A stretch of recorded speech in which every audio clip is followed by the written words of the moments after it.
ఈరోజు మరొక baking dish మీ అందరి కోసం. బేకింగ్ అనగానే అయ్యో బేకింగా అని ఏం ఫీల్ అవ్వకండి.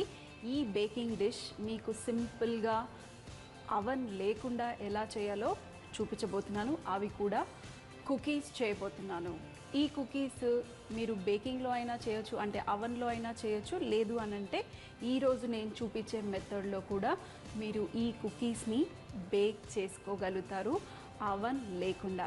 సో మరి స్టార్ట్ చేసేద్దామా అండి.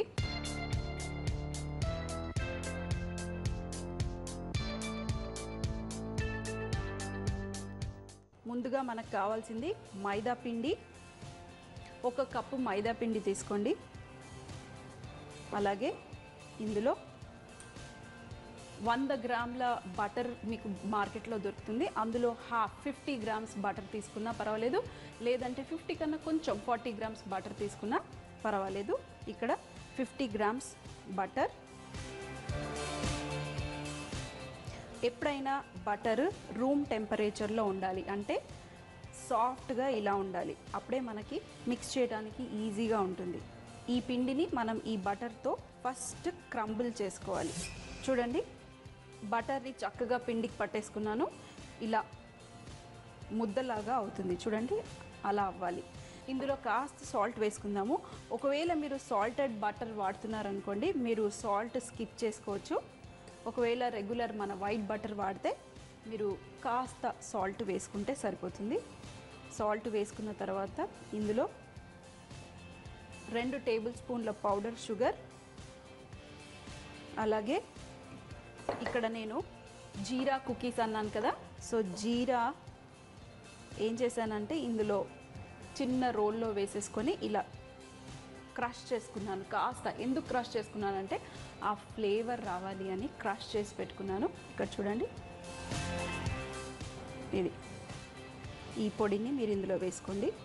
ఫ్రై చేయాల్సిన అవసరం లేదు, అంటే డ్రై రోస్ట్ చేయాల్సిన అవసరం లేదు. డైరెక్ట్గా మన జీరాని తీసి రోట్లో వేసేసి కాస్త క్రష్ చేసేసేయండి.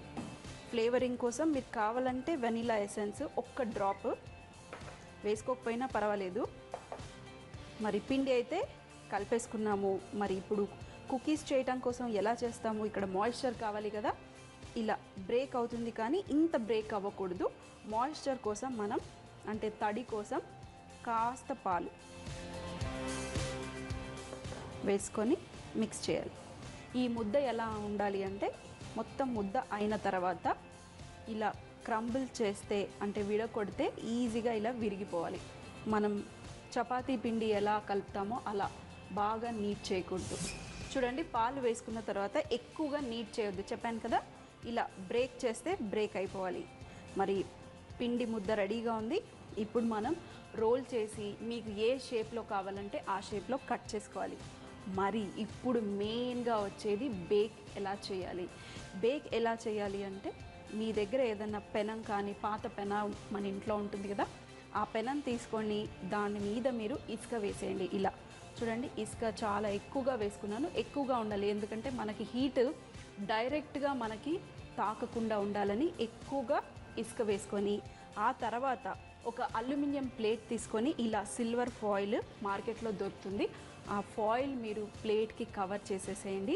కవర్ చేసి ఇక్కడ పెట్టండి. నేను హీట్ చేశాను అందుకనే. మరి అవన్ అంటేనే హీటింగ్, అంటే ఫస్ట్ అవన్ హీట్ చేస్తాము. అందుకనే నేను పెనాన్ని ఒక 10 నిమిషాల పాటు ఇక్కడ ఆన్ పెట్టుకున్నాను. వేడిగా ఉండాలి కదా, అందుకనే వేడిగా ఉంది చూడండి. సో ఇది రెడీగా ఉంది. ఇప్పుడు మనం రెడీగా అయిపోయింది కదా, ఈ పిండి తీసుకొని కాస్త మైదా పిండి చల్లుకొని, ఇసుక మనకి బయట దొరుకుతుంది, కొంచెం ఎక్కువగా ఇసుక తీసుకొచ్చి పెట్టేసుకోండి సంచిలో. ఎప్పుడు కావాలంటే అప్పుడు మీరు బేకింగ్ ఐటమ్స్ చేసుకోవచ్చు. ఇనప పెనం తీసుకోండి, లేదంటే కుక్కర్ తీసుకోండి, పాడైపోయిన కుక్కర్ అయినా తీసుకోవచ్చు మీరు. ఇప్పుడు మనం ఈ పిండిని సన్నగా రోల్ చేసుకోవాలి, మరీ సన్నగా కాదు, ఇలా బ్రేక్ అవ్వాలి. ఎప్పుడైనా కుకీ బిస్కెట్ పిండి ఇలాగే బ్రేక్ అవ్వాలి, అంటే విరుగుతూ ఉండాలి.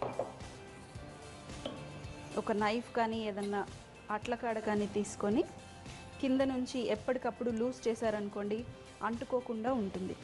మరీ ఎక్కువగా సన్నగా చేయకండి, విరిగిపోయినా పర్వాలేదు, అలాగే ఉంటాయి. చూడండి, ఇంత మందం ఉంటే సరిపోతుంది. కుకీస్ కదా, ఎప్పుడైనా కొంచెం మందంగా చేయాలి కుకీస్. ఇప్పుడు ఒక్కసారి లూజ్ చేసుకుందాం, అంతే. ఇప్పుడు మీరు ఏ షేప్స్లో కావాలంటే ఆ షేప్లో కట్ చేసుకోవచ్చు. ఫస్ట్ ఎడ్జెస్ తీసేస్తాను. ఫస్ట్ సగం,